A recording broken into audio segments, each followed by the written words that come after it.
ট্রেনে যে খাবার যে পরিমাণ দেয় তার থেকে দাম অনেক বেশি। টাকা, মোবাইল এগুলো হর হামেশাই হচ্ছে।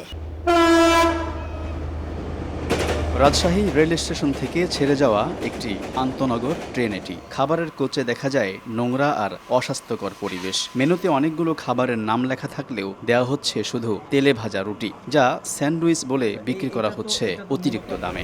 চিকেন ফ্রাই এটা না?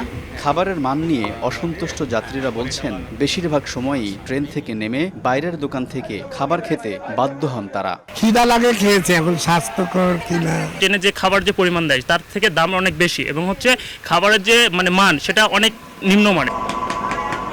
এদিকে ট্রেনের ভেতরে হকারদের দৌরাত্মে অতিষ্ঠ যাত্রীরা। এর মধ্যে আবার চুরি, ছিনতাই কিংবা পকেটমার যেন নিত্যদিনের ঘটনা। আছে শিডিউল বিপর্যয়ের ভোগান্তিও। অনেক সময় আমরা সিট পাই না, কিন্তু হকারদের ঠেলে আমরা দাঁড়িয়ে যে একটু যাতায়াত করবো সেটাও পারি না। ব্যাগ কেটে টাকা, মোবাইল এগুলো হর হামেশাই হচ্ছে।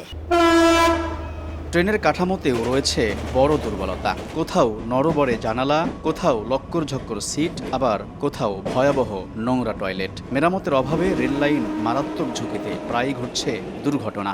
একটা ট্রেনেই দেখা যাচ্ছে স্প্রিং ভেঙে গেছে, ওভাবে আছে ঢাক চলতেছে। পদ্মা ও যমুনা সেতু নির্মাণের পর পশ্চিমাঞ্চলের রেলপথে দেখা দিয়েছিল নতুন সম্ভাবনা।